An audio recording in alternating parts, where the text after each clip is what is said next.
தலைநகர் விழுப்புரம் மாநகரிலே நடைபெற்றுக் கொண்டிருக்கின்ற இந்த ஆர்ப்பாட்டத்திற்கு அணிவகுத்து வந்திருக்கின்ற என் உயிரினம் மேலான பாட்டாளி சொன்னாங்க.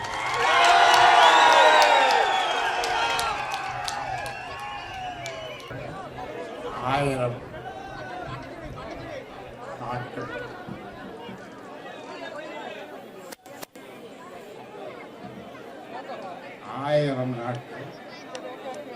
உச்ச நீதிமன்றம் ஒரு நல்ல தீர்ப்பை கொடுத்து அந்த தீர்ப்பிலே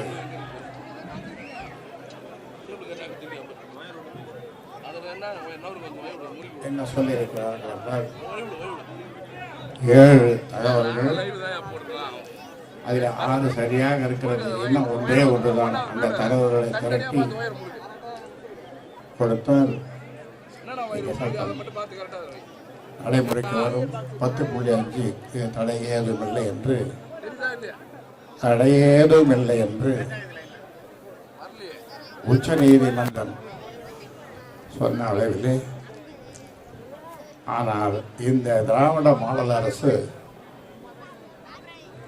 தடை இருக்கிறது. உச்ச நீதிமன்றம் போட்ட தீர்ப்பு சரியில்லை, அதனாலே தடையை நாங்கள் போடுகிறோம்.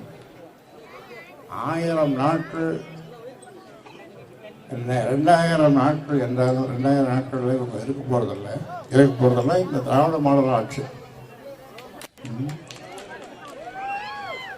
ஆக அந்த தீர்ப்பு சரியில்லை, அதை நாங்கள் மாற்றி வன்னியர்களுக்கு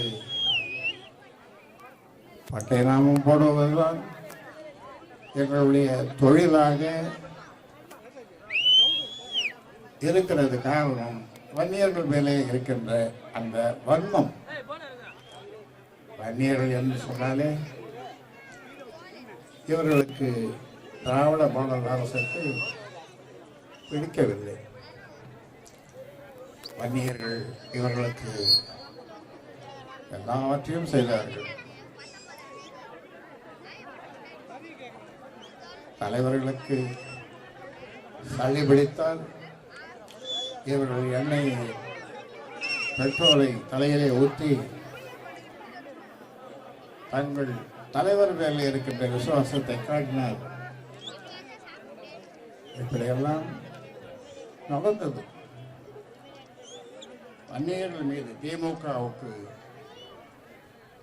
ஏன் இவ்வளவு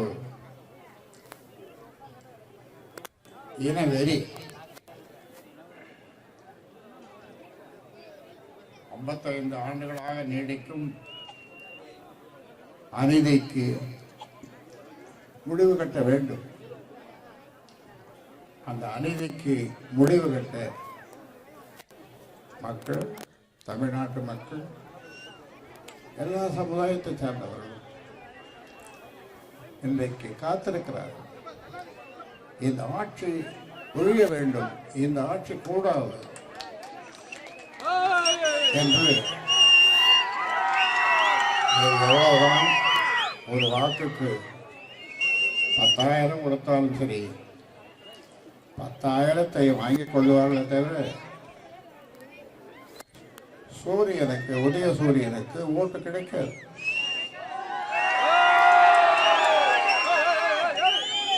வன்னியர் சங்கத்தை 1980 நான் உருவாக்கினேன்.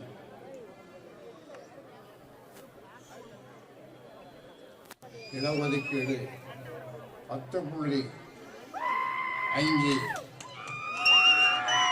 வென்றெடுத்தோம். எங்கே வென்றெடுத்தோம்? உச்ச நீதிமன்றத்தில். அதற்கு எதிராக ஏற்படுத்தி உச்ச நீதிமன்றத்தை சென்றோம். உயர் நீதிமன்றம் தீர்ப்பளித்தது 10.5க்கு எதிராக. நாங்கள் உச்ச நீதிமன்றத்திற்கு சென்றோம். 7 காரணங்களை சொன்னார்கள். அதில் 6 காரணங்கள் சரியானவை. ஒரே ஒரு காரணம்,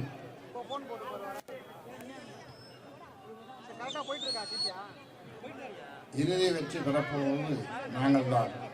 அதாவது சாதிவாரி கணக்கெடுப்பு நடத்தி 10.5 பெறலாம் என்று அந்த 7வது தீர்ப்பு வழங்கி என்னுடன் 1000 நாட்கள் ஆகிவிட்டன.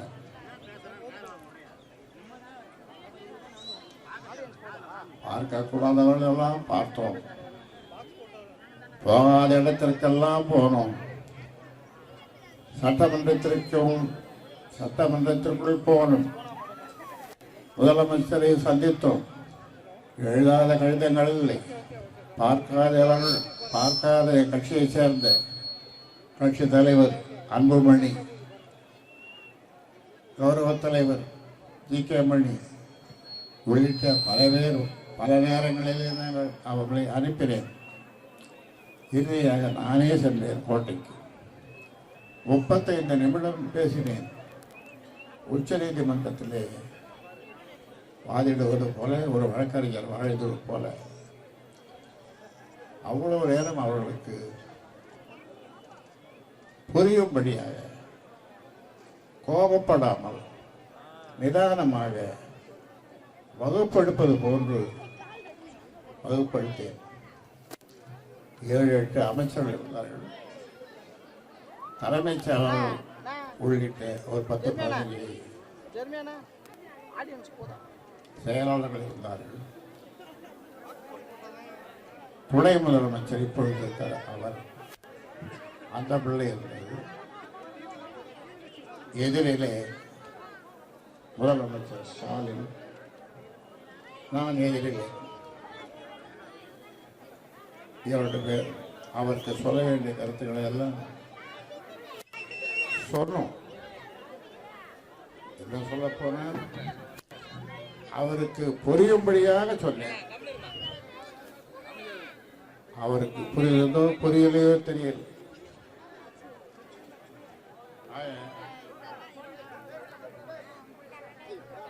இப்பொழுது சாதிவாரி கணக்கெடுப்பு நடத்து என்று சொன்னால் அது எந்த வேலை இல்லை, அது மத்திய அரசினுடைய வேலை. தெலுங்கானாவில் எடுத்து கொண்டுட்டாங்க, பீகாரில் எடுத்து முடிச்சுட்டாங்க, ஒடிசாவில் எடுத்து முடிச்சுட்டாங்க, கர்நாடகாவில் எடுத்து முடிச்சுட்டாங்க. இப்போ இன்னும் பல பேர் பல மாநிலங்கள் எடுத்து கொண்டிருக்காங்க. அப்போ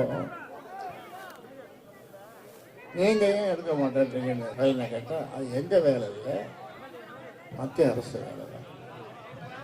அப்போ அவங்களாம் எடுத்தாங்களே எடுத்து அதுக்கு தகுந்த மாதிரி அது தப்புன்னு அந்த மாநிலங்களுடைய உயர்நீதிமன்றம், அதே போன்று உச்ச நீதிமன்றத்திற்கு போனவர்கள் கூட அவர் தப்பு இல்லை, சரியாக தான் இருக்கு, ஏதோ சரியாக எடுத்திருக்காங்க, சரியான உயர்த்தி கொடுத்துருக்காங்க அப்படின்னு பாராட்டினார் அந்த மாநிலங்கள். இப்பொழுது தெலுங்கானாவில் எடுத்துக்கொண்டிருக்கிறார்கள். ஆனால் இவர்கள் சொல்லுகிறார்கள் அது எந்த வேலை இல்லை, நாங்கள் எடுக்க முடியாது, மத்திய அரசு தான் எடுக்க வேண்டும். நீங்கள் எடுக்கலாம்னு இவ்வளவு மற்ற மாநிலங்களெல்லாம் எடுக்கும்போது நான் எடுக்க மாட்டேன்னு சொல்லுது. அப்போ வன்னியர் மீது உங்களுக்கு இருக்கிற வன்மம் தானே. அப்படி என்ன நாங்கள் செய்து விட்டோம்? உங்களுக்கு என்ன கேடு செய்து விட்டோம்? என்ன கேடு விளைவித்து விட்டோம்?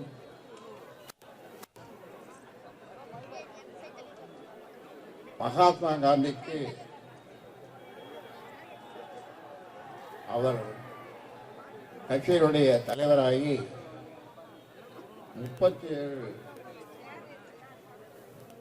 22 ஆண்டுகள் போராடினார். அதை கணக்கில் கொண்டோம்னா 27 ஆண்டுகள். ஒரு கணக்கு பார்த்தோம்னா 27 ஆண்டுகள்.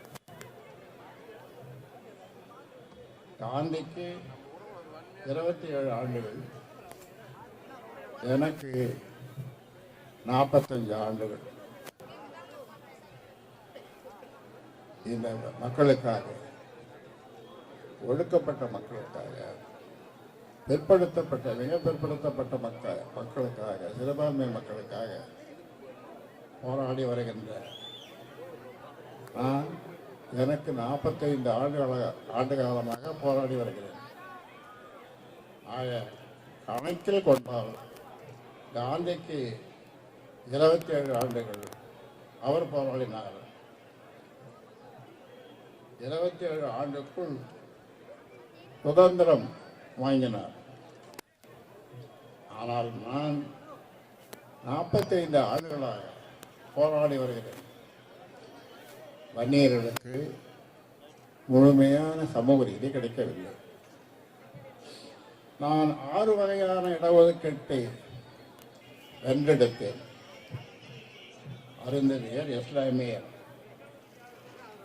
இடஒதுக்கீடு, இன்னும் ஒரு 4 விதமான இடஒதுக்கீடு. நேரம் இல்லாதனால அது எல்லாம் சுருக்கமாக 55 ஆண்டுகளுக்கு முன் தொடங்கிய 55 ஆண்டுகளுக்கு முன் தொடங்கிய வன்னியர் இனவெறி பத்திரிகை நண்பர்களே உங்களுக்கு சொல்கிறேன். 55 ஆண்டுகளுக்கு முன் தொடங்கிய வன்னியர் இனவெறி யாருக்கு தொடங்கியது? திமுக. ஏனப்பா எங்கள் பேரில் இவ்வளவு கோபம்?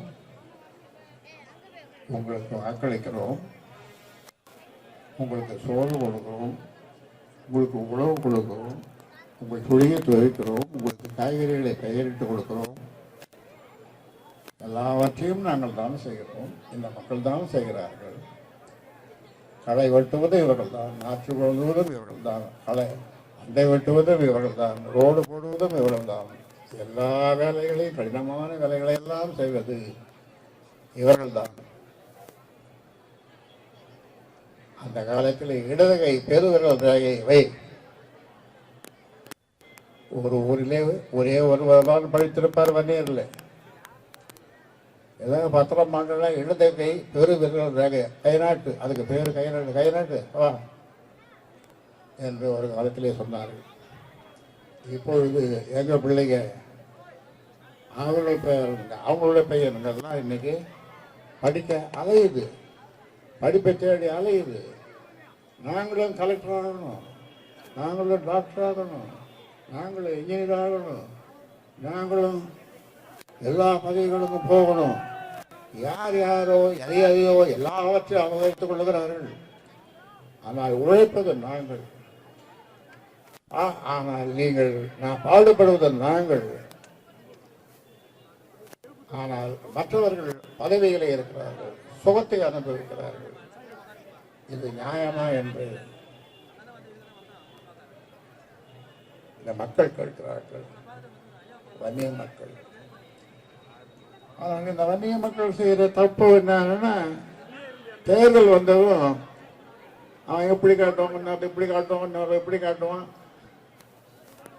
அவன் 1000 நான் 2000 கொடுக்குறோன்னா, இன்னொரு 3000 கொடுக்குறோன்னா ஏமாந்துவான். விழிப்பு.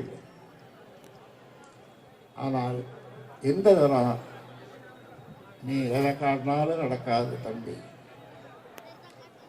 நீ எதை காட்டினாலும் நடக்காது. மக்கள் அவ்வளோ தெளிவாக இருக்கிறாங்க, இளைஞர்கள் அவ்வளோ தெளிவாக இருக்கிறாங்க, அவ்வளோ தெளிவாக இருக்கிறாங்க. ஏன்னால் 55 ஆண்டு காலமாக வன்னியர்கள் மேலே இருக்கிற 55 ஆண்டு காலமாக வன்னியர்கள் மேலே இருக்கின்ற அந்த வன்மம்,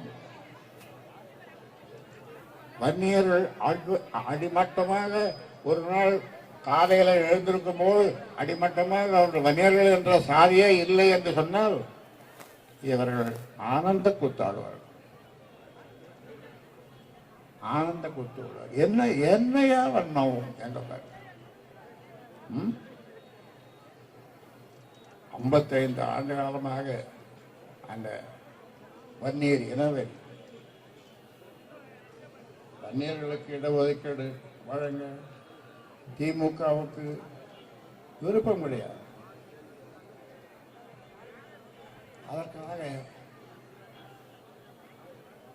சட்டநாதன ஆணையம் 1968 பிற்படுத்தப்பட்ட வகுப்பினருக்கான இடஒதுக்கீட்டை 25 விழுக்காட்டில் இருந்து 33 அதிகரிக்க வேண்டும். பிற்படுத்தப்பட்ட வகுப்பினருக்கு 17, மிகவும் பிற்படுத்தப்பட்ட வகுப்பினருக்கு 18 அப்படி வழங்கியிருக்க வேண்டும். அதையும் வழங்கவில்லை. இது ஒரு பெரிய கதை. சீர்மரபினர் இல்லாமல் பார்த்தால் 38 சாதிகளுக்கு மட்டும் 24.24% இடஒதுக்கீடு கிடைத்திருக்கும். அதில் வன்னியர்களுக்கு மட்டும் தனியாக பிரித்தால் குறைந்தது 18 இடஒதுக்கீடு கிடைத்திருக்கும். சட்டநாதன் கமிஷன் அப்படி கிடைத்துவிடக்கூடாது என்பதற்காக கலைஞர் சட்டநாதன் ஆணையத்தின் பரிந்துரையை செயல்படுத்த வேண்டும். ஒவ்வொரு காலகட்டத்திலும் திமுக வன்னியருக்கு எதிராகத்தான் செயல்பட்டது. திமுகவை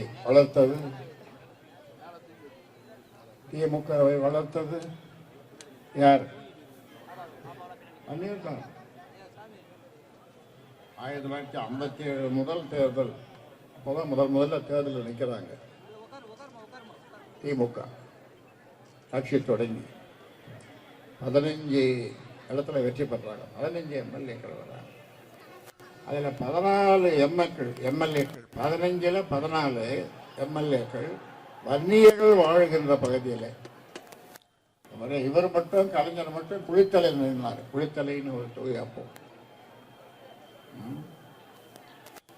அதே மாதிரி 1950 2வது முறையாக போட்டி போடுறாங்க. 1950 1962 அப்போ 50 இடங்கள்ல வெற்றி பெறுறாங்க. 50 இடங்கள்ல அதில் 43 தொகுதிகள் வட மாவட்டங்களை சேர்ந்தது. தெற்கேயும் இல்லை மேற்கேயும் வட மாவட்டங்களை சேர்ந்த வன்னியர்கள் வாழ்கின்ற பகுதியை சேர்ந்தவர்கள். ஆக வன்னியர்கள் ஓட்டு போட்டு 43 தொகுதிகளே வெற்றி பெற்றார்கள். எல்லாம் வன்னியர்கள் வாழ்கின்ற தொகுதி. வன்னியர்கள் மீதான இனவெறி துரோகம் திமுகவின் பிறவி குணம். சொல்லுங்க, வந்திருக்கலாம் சொல்லுங்க. வன்னியர்கள் மீதான இனவெறி, வன்னியர்கள் மீதான இனவெறி துரோகம், வன்னியர்கள் மீதான இனவெறி துரோகம் திமுகவின் பிறவி குணம். திமுகவின் பிறவி குணம். மறுபடியும் சொல்றோம். வன்னியர்கள் மீதான இனவெறி, வன்னியர்கள் மீதான இனவெறி துரோகம் திமுகவின் பிறவி குணம். பிறவி குணம் திமுகவின் வளர்ச்சிக்கு மிகப்பெரிய காரணமாக இருந்தவர் வீரபாண்டியார். அவர் சொன்னது என்ன சொன்னார் தெரியுமா? எனக்கு தலைவர் கலைஞர், எனது சமூகத்திற்கு தலைவர் மருத்துவர் ஐயா.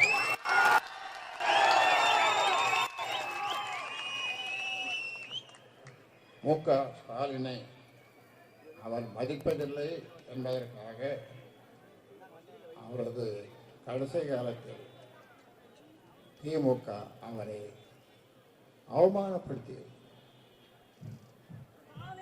அதனாலேயே அவர் புழுங்கி மனமுடைந்து மறைந்தார் வீரபாண்டியார்.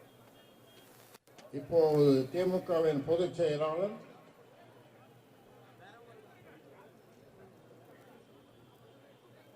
யார்? இப்போ துரைமுருகன் பொதுச் செயலாளர். அவர் என்னவா இருந்துருக்கணும்? இப்போ துணை முதல்வராக இருந்திருக்கலாம். ஏனென்றால் எல்லா தகுதிகளும் எல்லா திறமைகளும் அவருக்கு உண்டு. ஆனாலும் முதல்வராகவே இருந்திருக்கணும், அல்லது குறைந்தபட்சம் துணை முதல்வராகவோ இருந்திருக்கணும். கலைஞருக்கும் அவருக்கும் உள்ள நட்பு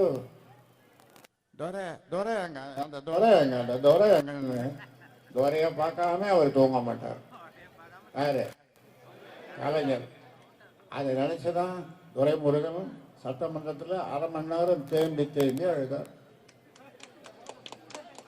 1/2 மணி நேரம் அழுதார் தேம்பி தேம்பி.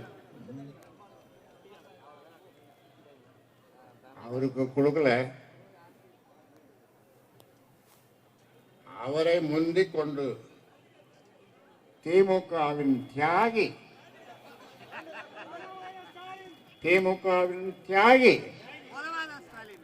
உதயநிதிக்கு துணை முதல்வர் பதவி.